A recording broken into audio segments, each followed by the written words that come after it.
नमस्कार, स्वागत है आपका politics unfiltered with DK Singh. मैं हूं नीलम पांडे। इससे पहले कि हम आज के शो की शुरुआत करें, मैं आपसे एक अपील करना चाहूंगी।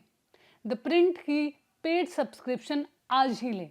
इसके साथ आपको काफ़ी सारे एक्सक्लूसिव बेनिफिट्स मिलेंगे, जैसे कि एक्सक्लूसिव न्यूज़लेटर्स आप लिख सकेंगे हमारे लिए योर टर्न में। इसके साथ साथ एड लाइट ब्राउजिंग एक्सपीरियंस भी आपको मिलेगा, और हम जो एएमए करते हैं सीनियर एडिटर्स के साथ, वो भी आपको देखने के लिए मिलेगा।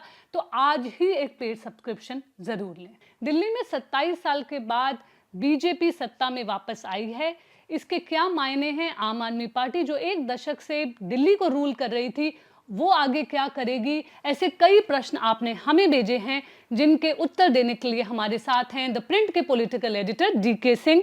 सबसे पहला प्रश्न कार्तिक पराशर का है, जो इसी इलेक्शन से जुड़ा है। वो जानना चाहते हैं भाजपा जो रेवड़ी कल्चर पर अपने रुख का बचाव कैसे करेगी, क्योंकि बीजेपी ने कहा है वो जो चल रही है कल्याणकारी योजनाएं उनको जारी रखेगी।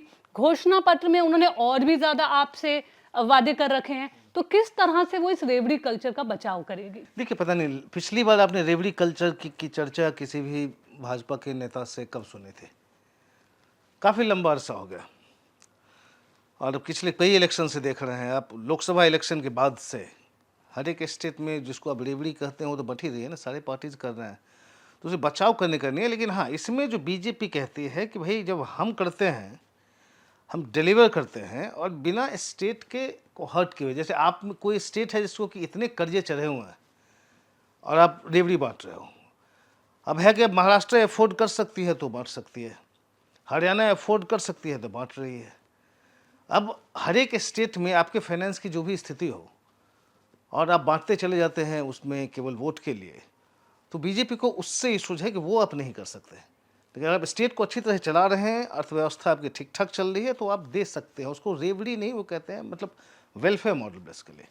जी, कि डॉक्टर केसी किरण जानना चाहते हैं, क्या दिल्ली में भाजपा की जीत से यमुना नदी की सफाइयों के प्रयासों में मदद मिलेगी? क्योंकि एक तरह से अब तो डबल इंजन गवर्नमेंट होगी।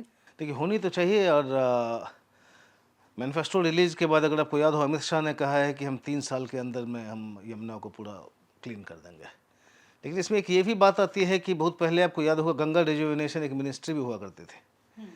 एक पूरा एक लेके चले थे, गंगा को हम पूरा क्लीन कर देंगे। फिर कई साल हो गए, उसके बारे में हम सुनने रहे कि अब क्या स्टेटस है। तो चलिए, मैनिफेस्टो में प्रोमिस होते रहते, इलेक्शन का टाइम है, डिलीवर कर पाते हैं तो बहुत बढ़िया रहेगा। लेकिन मैनिफेस्टो मैनिफेस्टो होता है, 3 साल बहुत ही चैलेंजिंग है, हमें वेट करना पड़ेगा। लेकिन एक तरह से उनको सहूलियत होगी कि सेंटर में भी बीजेपी है और दिल्ली में भी बीजेपी। अब ये देखिए क्या होता है। अमित शाह ने कहा है कि सत्ता में आने के 3 साल के अंदर में यमुना को हम क्लीन करेंगे। अब हमको वेट कर सकते हैं। वैसे आपको हम याद दिला दें कि गंगा रिजुविनेशन की ही बात चल रही थी, पूरी गंगा को क्लीन कर देंगे, इतना प्योर हो जाएगा। इतने सालों बाद हम उसकी चर्चा ही नहीं सुनते हैं। तो आई जस्ट होप कि गंगा वाली वो जो उसके साथ हुआ, उस प्रॉमिस के साथ यमुना के साथ भी ना हो। लेकिन यमुना एक बहुत बड़ा मुद्दा इस पूरे इलेक्शन में रहा। जब योगी आदित्यनाथ ने जो कुछ एक तरह से रैलियां की दिल्ली में, उन्होंने काफ़ी बात की यूपी में गंगा की, यहाँ की जो यमुना में बदहाल हालत है उसकी। उसके बाद भी काफ़ी लीडर्स ने यमुना को बहुत बड़ा मुद्दा बनाया। सही है, क्योंकि आप देख रहे हैं जब भी यहाँ पे कितने इन्फ्लुएंस उसमें रिलीज होते हैं, आप देखो ऊपर में क्या झाग टाइप का हमेशा बना रहता है। तो जो दिल्ली में रहते हैं, घूमते हैं, उनको गंगा यमुना की स्थिति दिख रही है। और फैक्ट ये है कि केजरीवाल गवर्नमेंट ने कुछ भी ऐसा नहीं किया उसके लिए। प्रोमिस काफ़ी किए, लेकिन डिलीवरी कुछ नहीं था। तो बस हम आशा करते हैं कि बीजेपी इस पर डिलीवर कर पाए। जी, अमन शुक्ला जानना चाहते हैं, थोड़ा दिल्ली से हटकर उनका सवाल है, मिल्कीपुर उपचुनाव में इतनी बड़ी जीत के बाद अब बीजेपी आलाकमान योगी आदित्यनाथ के चुनावी प्रदर्शन को किस तरह देखेगी? देखिए, वो इशू नहीं था। वो योगी आदित्यनाथ का जो एक चला था, उन पे जो सवाल उठ रहे थे, वो था लोकसभा चुनाव के बाद, जब बीजेपी का परफॉर्मेंस उतना अच्छा नहीं रहा था जितना एक्सपेक्टेड था। सीटें करीब करीब आधी हो गई थी उनकी। लेकिन उसमें जैसे हम कई बार चर्चा कर चुके हैं इस शोज़ में भी, कि वो केवल योगी आदित्यनाथ का प्रॉब्लम नहीं था, वो बहुत सारे इशूज़ थे यूपी में। बट हाँ, चलिए, उनके पार्टी के अंदर में जो उनके राइवल्स हैं, उसकी तरफ से कोशिश हुई कि इसका पूरा ब्लेम उधर जाए। लेकिन उसके बाद आपने देखा बाई इलेक्शंस हुए। बाई इलेक्शंस में काफ़ी अच्छा किया बीजेपी ने योगी आदित्यनाथ के अंदर में। मिल्कीपुर में योगी आदित्यनाथ खुद ही कमान संभाले हुए थे, उनको भी प्रूव करना था, बिकॉज अब मिल्कीपुर अयोध्या से एकदम सटा हुआ कॉन्स्टिट्यूंसी है। और चूंकि फैजाबाद में जो वहाँ एमपी बन के गए अवधेश प्रसाद, वो मिल्कीपुर के ही एमएलए थे, तो इसलिए चैलेंज था कि स्वीट रिवेंज कहते हैं ना, कि आपने फैजाबाद का सीट ले लिया हमसे, तो अब उनका बेटा अब वो लड़ रहा था समाजवादी पार्टी टिकट पे मिल्कीपुर से, और इतनी बड़ी बहुमत से जीतना, तो फिर योगी आदित्यनाथ ने बता दिया, मतलब बेसिकली आपको दिखा दिया कि केवल वो मास लीडर ही नहीं है, एक पार्टी स्ट्रैटेजिस्ट भी हैं और चुनाव जीतना भी जानते हैं वो। चुनाव जीतने से मेरा मतलब इसके लिए हुआ कि मतलब कैसे जीता जाए, ये नहीं केवल मैं फेस हूँ, चुनाव का मैनेजमेंट करना भी हो जानता है। चुनाव जिताना कैसे है वो भी जानते हैं। व्यूअर जानना चाहते हैं कि जो दिल्ली में जो वोट है, क्या ये भाजपा के लिए वोट है, या इसे इस तरह देखना चाहिए कि दिल्ली के लोग कह रहे हैं कि हमें शीला दीक्षित जैसी सीएम होती थी, उसके लिए हमने वोट दिया, या जैसे केजरीवाल जब नए नए आए थे ये वोट उसके लिए। तो उनका प्रश्न ये है कि क्या बीजेपी के फेवर में वोट है या आपके अगेंस्ट वोट है? देखिए, ये आइदर और वाला सिचुएशन नहीं है। फैक्ट है कि अगर आप वोट शेयर देखिए तो आम आदमी पार्टी का वोट शेयर अभी तक जो है, अभी तो काउंटिंग चल ही रही है, करीब 43% आया ही है, तो करीब 10 परसेंटेज पॉइंट का, 10 परसेंटेज पॉइंट का इनको नीचे गिरा है। तो नेचुरली इनका अपना एक सपोर्ट बेस था, उसमें तो काफ़ी खोया खोया है इन्होंने। लेकिन हाँ, 43% भी है, इसका मतलब उनके कुछ सब्सटेंशियल सपोर्ट बेस जो था उनके साथ रह गया है। बट फैक्ट है, जब हम तो दिल्ली में रहते हैं, एक जो इस सरकार से जो फ्रस्ट्रेशन था लोगों को, आप भी देखते हैं यहाँ पे, आप थोड़ी सी बारिश हो जाए रोड पे पानी ही पानी, मतलब आपके ड्रेनेज सिस्टम का क्या हुआ, कभी कुछ किया ही नहीं। आप पहले ब्लेम कर सकते थे कि हमारे पास एमसीडी नहीं है, हमारे पास ये नहीं है, वो नहीं है। अब 2 साल से तो आपके पास वो भी है, आपने क्या किया उसको, उसमें जाके आपने आप इसके देख रहे पूरे कूड़े करकट का पहाड़ जो आप देखते रहते हैं चारों तरफ, कहीं कुछ नहीं हुआ। पुराने पिछले चुनाव में भी वो मुद्दा बना था, अगर आपको याद हो, लैंडफिल्स का, वो वहीं का वहीं है।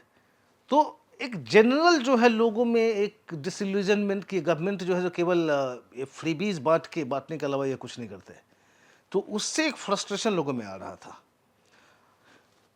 उसमें लास्ट 2 साल से जो आप देख रहे हैं केवल ब्लेम गेम ही चल रहा है। अच्छा ठीक है, लीकर स्कैम ये सब अरेस्ट हो गए, तो फिर बीजेपी कैसे बदला ले रही है, और वो इंडिया ब्लॉक उन्होंने ज्वाइन कर लिया, और एक पूरा अपोजिशन के साथ एक पूरा दिल्ली वालों का इशू पे इस गवर्नमेंट का पूरा ध्यान ही खत्म हो गया। वो था कि सीधे हम मोदी से सेंटर में लड़ रहे हैं, हम रिप्लेस कर देंगे सबके साथ मिलके। लोकल इशूज से इनका पूरा ध्यान खत्म था, क्योंकि इतने कॉन्फिडेंट थे कि हम फ्रीबीज के बल पे ही अब ले जाएंगे। वो ऐसा हुआ नहीं है। और इसको प्रो बीजेपी वोट आप इसलिए कह सकते हैं कि बीजेपी का भी देखिए, अब 39% से 38% से करीब, लास्ट मैंने देखा करीब 47% से ज़्यादा हो गया है वोट शेयर, तो इनका बढ़ा है। इसमें अब ठीक है, आप पीएम मोदी को भी श्रेय दे सकते हैं, मिडिल क्लास का एक जो है सो जो रिलीफ दिया टैक्स में, उसका भी अच्छा खासा फ़ायदा होगा। प्लस दूसरा ये है कि लोगों को लगने लगा कि देखिए ब्लेम गेम चलता रहेगा कि ठीक है एलजी ने हमें काम नहीं करने दिया, ब्यूरोक्रेट्स कोऑपरेट नहीं कर रहे थे बिकॉज इलेक्टेड गवर्नमेंट के पास कोई पावर ही नहीं है। लेकिन ये तो ब्लेम गेम चलता रहेगा, जनता क्या करेगी उसमें? तो जनता को फाइनली लगता है तो ब्लेम गेम ही चलता रहेगा। तो अगर बीजेपी आएगी तो आपके जो भी कर रहे हैं वेलफेयर स्कीम्स भी कंटिन्यू करेंगे, उससे और बढ़ा के आपको देने का प्रॉमिस कर रहे हैं। प्लस ये इश्यूज जो हैं, जैसे मैंने कहा कि गवर्नेंस यहाँ पे करीब करीब स्टैंड स्टिल था, कहते तो ये तो खत्म होगा। तो इसलिए आप कह सकते हैं सर, प्रो बीजेपी भी इसको कह सकते हैं। अब नॉट जस्ट एंटी केजरीवाल भी वोट है और प्रो बीजेपी भी वोट है। और मोदी की गारंटी की जो बात हुई, चलिए लोगों को लगा वो गारंटी को पूरा करेंगे, क्योंकि ये सरकार, अभी केजरीवाल की सरकार देखिए, अब पहले इन्होंने एक स्टेट कैबिनेट से 1000 रुपये का पास कर दिया, हर एक महिलाओं को मिलेगा, कुछ नहीं आया। फिर 2100 प्रॉमिस कर रहे हो, तो फिर लोग को उस प्रॉमिस में उनका वो भरोसा नहीं है, कि उनको लगता है ऐसे मोदी सरकार आने पे शायद डिलीवर हो जाए वो सब जो 25 से कह रही है बीजेपी, जो केजरीवाल सरकार नहीं कर सकती। तो ओवरऑल फेलियर जो गवर्नेंस का रहा, जो हम देखते रहते, जो हमारे सामने है दिल्ली में, और प्लस इनका होप कि शायद government party, ruling party change होने के बाद शायद फिर से चीज़ें मूव होना शुरू होगी। तो ये दोनों को आप इसको कह सकते हैं इसके लिए। आदित्य जानना चाहते हैं कि दिल्ली में जिस तरह से लग रहा है आप हारी गई है, इसका परिणाम पंजाब की राजनीति पर क्या पड़ेगा, और आपको लगता है कि कांग्रेस की पंजाब इकाई आप पंजाब के प्रति अधिक आक्रामक हो जाएगी? देखिए, पंजाब इकाई कांग्रेस की हमेशा से आक्रामक रही है, लेकिन अब ऑब्वियसली उनको, अब चूंकि देखिए पंजाब में ये क्या बेचना है, पंजाब में ये कहते हैं कि हम दिल्ली मॉडल ऑफ गवर्नेंस हम लेके आए हैं। अब Delhi model of governance he reject हो गया तो पंजाब मॉडल ऑफ गवर्नेंस तो है ही नहीं। और जब से वहाँ पे सरकार आई है 2022 से, कुछ भी ऐसा आपको ग्राउंड में कोई चीज़ नहीं नजर आएगा। वही सेम फ्रस्ट्रेशन आप वहाँ लोगों में बात कीजिए, कोई चीज़ नहीं हुआ है। वो तो अपना जो उन्होंने वीमेन को प्रॉमिस किया था मंथली अलाउंस देने का, वो भी नहीं दे पा रहे हैं। इतना उनका फिजिकल पोजीशन खराब, फाइनेंशियल सिचुएशन खराब है वहाँ की। अनएम्प्लॉयमेंट जिसके बेसिस पे आए थे कुछ नहीं हुआ। इंडस्ट्री सब भाग रहे हैं पंजाब से, कोई वहाँ रहने को, बिजनेस उन्हें सब शिफ्ट कर रहे हैं वहाँ से। आप पंजाब में अभी क्या चर्चा सुनते हैं? फार्मर्स एजिटेशन, ड्रग्स, मतलब सारी नेगेटिव चीज़ें ही पंजाब से अब सुन रहे हैं। लेकिन पॉलिटिकली जो इसका आप इम्पैक्ट देखेंगे, देखिए भगवंत मान बहुत ही असर्टिव सीएम है। आपने देखा होगा जब राघव चड्ढा को बना के भेजा गया था, उनको बनाया गया था एक एडवाइजरी कमेटी का चेयरमैन। और एडवाइजरी कमेटी थी जो कि सरकार को क्या कॉन्सेप्शन क्या है सरकार का, क्या पॉलिसी कैसे इम्प्लीमेंट होगी, ये सारा एडवाइजरी कमेटी देखता है। इसके चेयरमैन राघव चड्ढा को बनाया गया था। तो मतलब कि राघव चड्ढा यहाँ से सरकार चलाते, या मतलब आप दिल्ली के वहाँ वहाँ जाके आप सरकार चलाने वाले थे। लेकिन कुछ ही दिनों में भगवंत मान ने होने नहीं दिया, राघव चड्ढा को बाहर कर दिया। तो भगवंत मान ऐसे मानने वाला नहीं है। और अभी जब केजरीवाल का जो अपना एक स्टैंडिंग खत्म हो गया आप हारने के बाद, अब वो असर्ट कर पाएंगे क्या भगवंत मान पे? मुझे लगता नहीं है कि भगवंत मान उनकी कितनी सुनेंगे। और काफ़ी वहाँ भी देखिए एक इम्प्लोजन होगा, पार्टी टूटना शुरू होगा। आप देखेंगे दिल्ली में हो या पंजाब में हो, धीरे धीरे पार्टी टूटना शुरू होगी। बिकॉज दिल्ली में तो ऑब्वियसली, बिकॉज देखिए आपके पास क्या है, आपके पास लोग क्यों रहेंगे, इनके लीडर्स, कोई आइडियोलॉजिकल ग्लू तो है नहीं। उसके बाद बात आती है कि पावर के कारण लोग रह रहे थे, वो भी चला गया। तो फिर ऐसा कुछ भी नहीं बचा जिसके लिए लोग इनके साथ रहेंगे। तो आप देखेंगे धीरे धीरे लोग यहाँ बहुत जल्दी ही टूटना फूटना शुरू होगा यहाँ पे आम आदमी पार्टी का। पंजाब में इसका इम्पैक्ट तब होगा जब अब ये चाहेंगे कि हम, चूंकि अब क्या गवर्नेंस मॉडल आपको दिखाने के लिए क्या है, दिल्ली वाला आपका काम खत्म हो गया। अब आप दिखाना चाहोगे कि पंजाब में भी हमने ये किया वो किया, जो अभी तक आप नहीं कर पा रहे हो। तो इसके लिए आपको जाके पंजाब में इंटरफेयर करना पड़ेगा उसके गवर्नेंस में। और पंजाब में यहाँ से इंटरफेयर करना शुरू कीजिएगा, उसको उसका इम्पैक्ट जो लोगों पे होगा बहुत बहुत उल्टा होता है कि दिल्ली वाले आके हमें सरकार चलाने की कोशिश करना है। भगवंत मान भी रजिस्ट करेंगे, जनता भी उसका रिएक्शन होगा। लेकिन फिर केजरीवाल अब मानेंगे तो नहीं, अब जाएंगे अगला तो पंजाब उनका वही है कि हम वहाँ फिक्स करने की कोशिश करते हैं। तो बहुत उथल पुथल मचने वाला है आपकी, मतलब दिल्ली पंजाब दोनों की राजनीति में, मतलब आपके हिसाब से। आदित्य, ये भी जानना चाहते हैं कि आप इस अफवाह पर विश्वास करते हैं कि अरविंद केजरीवाल पंजाब के सीएम के रूप में भगवंत मान की जगह ले सकते हैं? अगर यह सच होता है तो क्या पंजाब एक गैर सिख सीएम के लिए तैयार है? देखिए, अरविंद केजरीवाल की बस की बात हो तो एकदम, वो हमेशा सत्ता के साथ रहे, हम उनको जानते हैं, पावर पॉलिटिक्स हमेशा कर, उनके बस की बात हो तो बन जाए। लेकिन पंजाब एक्सेप्ट नहीं करेगी, ऐसा नहीं होने वाला, मतलब हो ही नहीं सकता, चाहे भी तो नहीं हो सकता वो। संकल्प जानना चाहते हैं जो महाराष्ट्र में मतदाता सूची की एक समस्या ऑपोजिशन उठा रही है, वो क्या है? और राहुल गांधी खुद कम से कम वो कहते हैं 3 बार नंबर बदल चुके हैं। क्या दिसंबर से चुनाव आयोग का जो स्पष्टीकरण आया है वो पर्याप्त नहीं है? देखिए वो ज़्यादा उस बहुत उसमें प्रिजम्पशन बहुत है, इनके एलिगेशन में भी कोई सब्सटैंटिव प्रूफ नहीं है, मतलब एविडेंस नहीं है जो ये कह रहे हैं।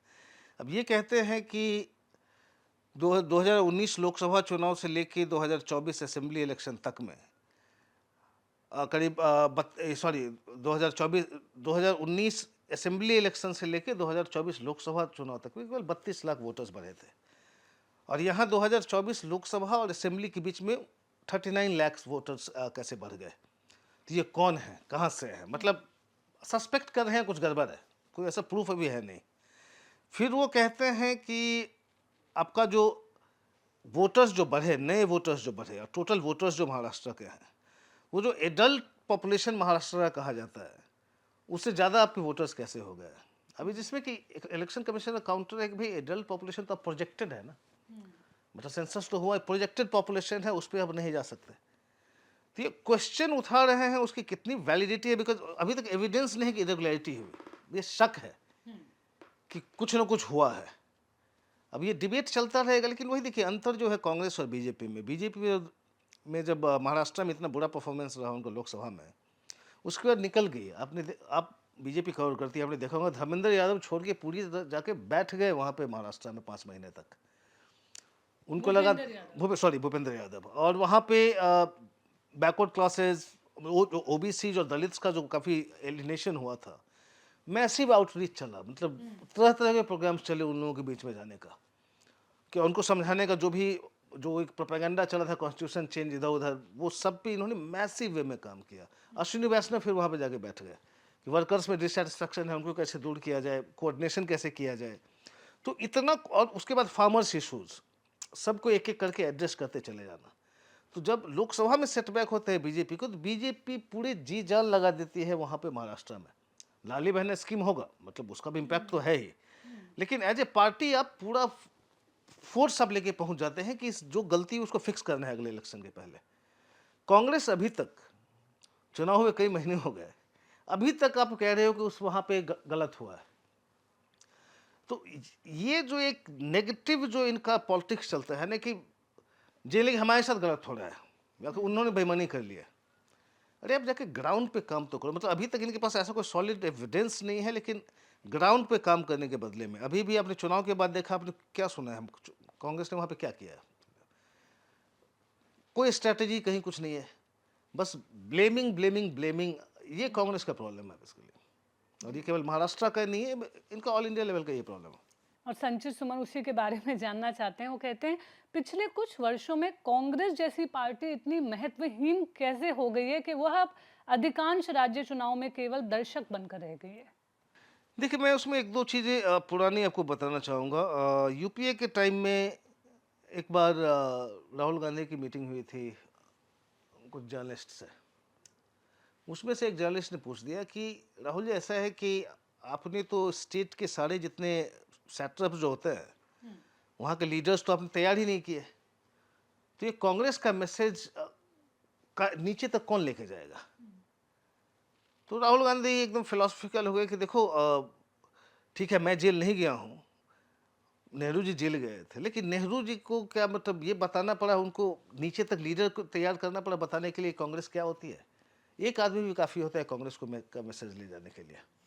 बेसिकली कि आपको ज़रूरत नहीं है नेताओं की, हम जो स्टैंड करते हैं, हम कांग्रेस हैं। दूसरा, आप उनका एक याद करें, उनका एक बड़ा इंटरेस्टिंग रिमार्क आया था कि if India is a computer, Congress is its default program. मतलब कि अब जाओगे कहाँ, घूम फिर के कांग्रेस के पास से आओगे। अभी आप आज न कल जाके कभी न कभी तो थकोगे बीजेपी से, डिसिल्यूजन्ड हो गए, मोदी जी कभी ना कभी रिटायर करेंगे, तो उसके बाद तो कांग्रेस ही ऑल्टरनेटिव बचता है। तो ये जो माइंडसेट है ना, कि आपको बहुत ज़्यादा ग्राउंड पे अब काम नहीं करना है, ये माइंडसेट कि आज न कल ये फेज खत्म होगा, फिर हमारा भी फेज आ ही जाएगा। तो कांग्रेस का मेन प्रॉब्लम ये है कि ग्राउंड पे जाके फाइट करना, कुछ करना, इसके लिए भी तैयार नहीं। हमारे व्यूअर्स के सारे प्रश्नों का जवाब देने के लिए बहुत बहुत धन्यवाद। हम हाजिर होंगे अगले सप्ताह।